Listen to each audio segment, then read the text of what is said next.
Dulu waktu saya masih di UGM, di Teknik Kimia, saya jalani 1 semester, kemudian semester kedua, terus saya ingin pindah haluan untuk belajar agama ya. Akhirnya saya tidak lulus dari UGM, tapi saya lolos dari UGM ya. Ketika saya mau lolos, saya minta pendapat dari banyak orang. Semua orang melarang, kamu jangan keluar, kamu jangan keluar. Kamu berhasil nanti kalau di UGM, sabar, kamu akan jadi sukses, jadi gini, macam-macam. Semua tidak ada yang mendukung kecuali ibu saya. Kecuali ibu saya. Yang penting bagi saya, ibu mendukung, selesai.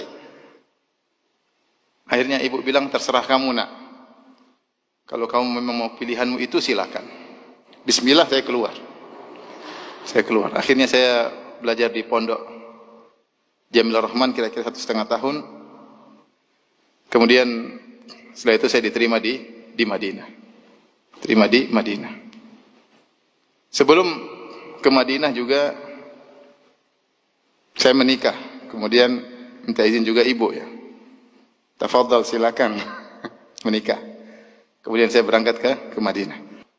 Jadi dia bukan seorang wanita yang ahli ibadah, bukan seorang wanita yang rajin puasa sunnah, tidak. Tetapi saya yakin doa orang tua sangat mudah dikabulkan. Karena tidak ada orang yang tulus mendoakan kita seperti orang tua kita. Ya, seperti orang tua kita. Akhirnya saya kuliah sampai akhirnya selesai S1, kemudian ada pendaftaran S2 waktu itu. Pendaftaran S2 masuk Qismul Aqidah. Ketika itu ada isu, dikatakan kepada saya, Firanda, kamu jangan masuk situ. Kenapa? Yang diterima cuma 3 orang. Akhirnya saya bilang, teman-teman bilang, teman-teman orang-orang Arab bilang, Firanda, kamu jangan daftar situ. Yang terima cuma 3 orang. Saya bilang, tenang aja. Yang terima 3 orang, saya nomor 3 insya Allah. Kamu gaya sekali, tenang aja. Saya dalam hati, saya punya ibu yang akan mendoakan saya. Saya punya senjata yang paling kuat.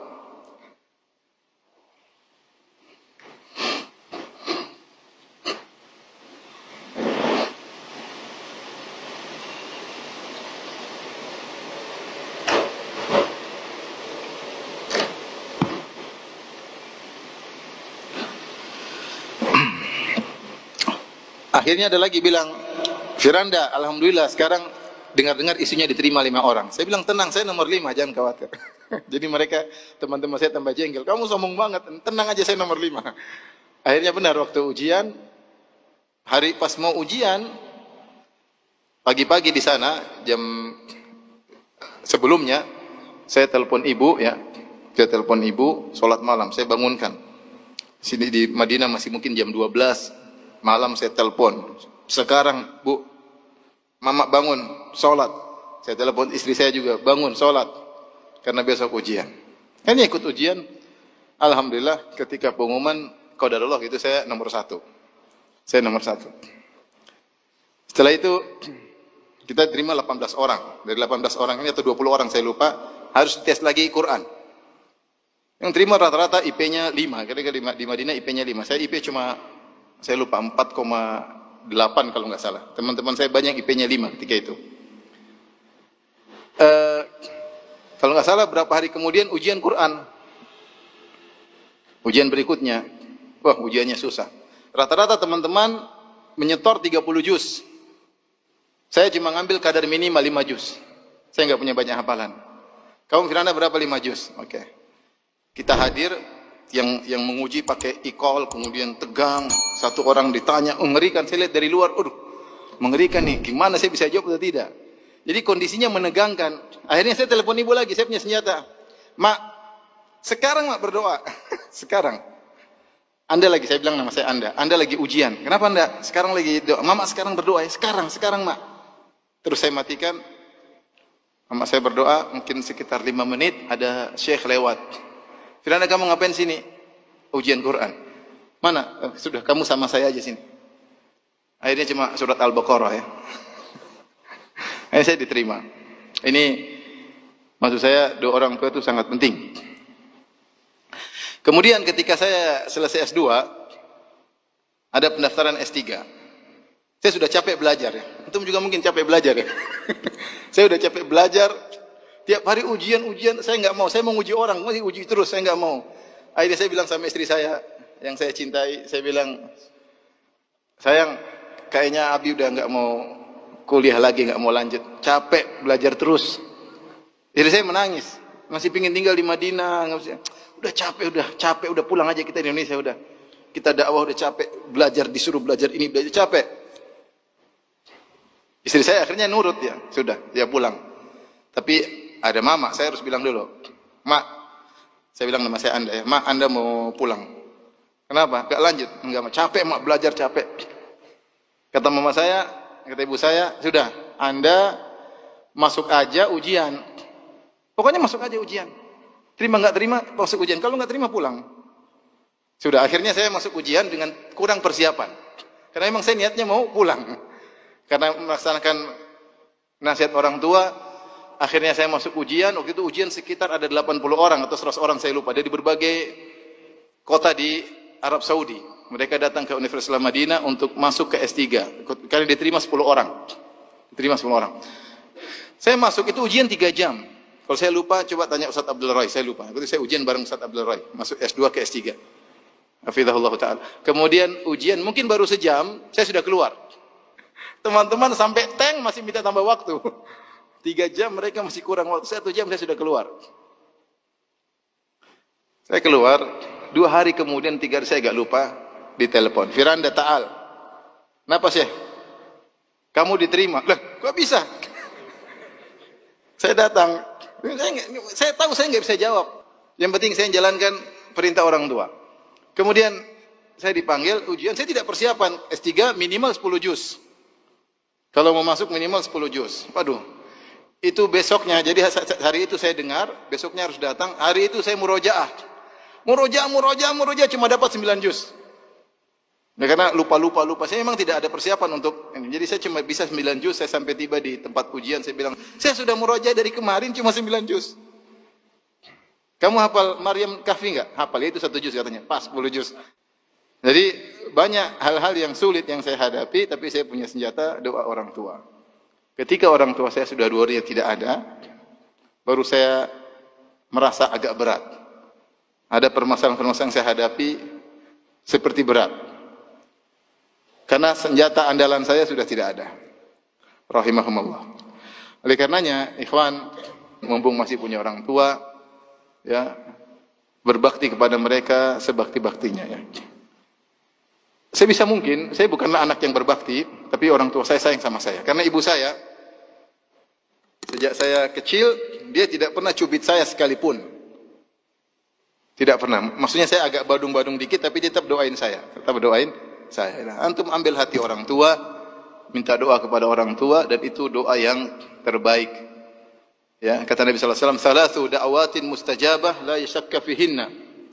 3 doa yang pasti dikabulkan, tidak diragukan lagi. Doaul walid li waladihi. Doa orang tua kepada anaknya. Ketika saya munaqasyah S3, terus saya lulus, saya dipanggil oleh dosen penguji, yaitu Syekh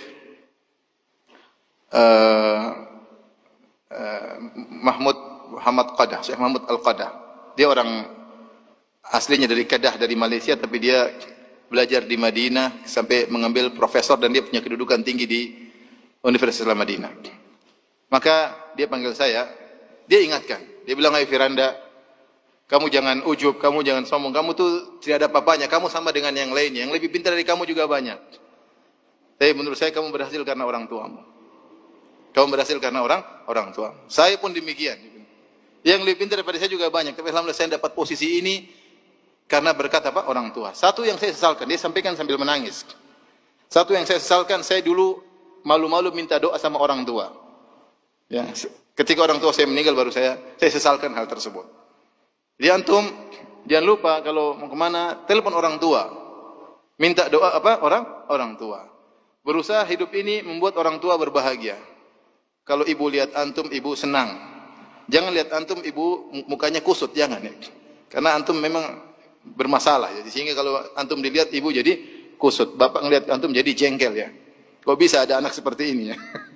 Oleh karenanya ini yang pertama, jangan lupa mau sukses apapun di dunia pun akhirat, jangan lupa untuk berbakti kepada orang tua. Saya punya teman di Jakarta, dia kerja, dia bilang sama saya, Ustaz, saya kerja sehari mungkin cuma sebulan cuma 3 jam kalau di total kerja saya. Cuma telepon saja, telepon sini. Dia bilang suatu hari, sebabnya dia dapat kemudahan seperti suatu hari, ibunya punya hutang dan lagi ditagih-tagih. Dan dia waktu itu sudah nabung uang selama setahun kalau tidak salah 15 juta. Ibunya sedang ditagih-tagih. Akhirnya ibunya bilang sama dia, akhirnya dia bayar 12 juta. Uang dia 15, semua tabungan dia 15 bertahun-tahun, ibunya butuh 12. Akhirnya dia bayar, tapi dia bilang sama ibunya, Mak, atau Bu, coba cek lagi masih ada utang yang lain enggak? Masih ada enggak? Ibunya bilang, cek, ternyata masih ada, Nak. Masih ada 3 juta lagi. Pas 15 juta. Jadi uang semuanya dikumpulkan, dia gunakan untuk bayar utang ibunya. Sebenarnya sekarang cuma kerja 1 bulan 3 jam, penghasilan ratusan juta. Artinya saya bilang ini berbakti sama orang tua, bukan cuma kesuksesan di akhirat saja, di dunia juga apa? Sukses. Jadi berusaha menjadi seorang yang soleh, berbakti kepada orang tua, dan saya insya Allah berhasil dunia dan akhirat ya. Berhasil dunia dan akhirat. Jadi, dan masih banyak contoh-contoh yang lain yang ya saya lihat teman-teman saya, teman-teman dekat yang saya itu persis mereka sukses gara-gara mereka berbakti kepada orang tua. Apakah mereka seorang dai, apakah mereka seorang pejabat, apakah mereka seorang pegawai, apakah mereka seorang bisnismen, mereka berhasil karena orang tua. Jadi sekali lagi jangan pernah pelit sama orang tua. Kalau orang tua pelit sama antum dulu, antum tidak akan sehat seperti ini. Ya, misalnya orang tua anak lagi sakit, sudah cari dokter yang murahan aja. Kasih susu yang murahan saja. Antum mungkin kurus krempeng kecil. Ya, tapi ternyata antum masya Allah kuat, segar. Berarti orang tua dulu tidak perhitungan. Sampai sebagian orang tua jual sawah, jual ini, jual anu. Karena antum belum jadi orang tua, jadi nggak ngerti ya. Kita udah jadi orang tua, bagaimana sayang kita sama anak-anak luar biasa. Meskipun anak-anak mungkin kurang ngerti. Jadi orang tua tidak pernah perhitungan sama anak-anak. Jangan antum sudah besar nanti perhitungan sama orang tua. Sekarang antum masih belajar. Nanti kalau sudah sukses, jangan sampai perhitungan sama orang tua. Sama orang tua pokoknya jor-joran. Disitulah pahala sangat besar. Kata Nabi SAW, فَفِيهِمَا فَجَاهِدْ. Maka berjihadlah untuk berbakti kepada kedua orang tua. Berbakti kepada kedua orang tua butuh perjuangan. Sampai Nabi mengatakan itu adalah jihad. Perjuangan waktu, perjuangan pikiran, perjuangan perasaan. Apalagi orang tua sudah tua. Mungkin pikun, mungkin suka ngomel-ngomel. Sabar. Itu adalah surga kita. Ilzam rizlaiha fathammal jannah. Kata Nabi, lazimilah kedua kaki ibumu, disitulah surgamu.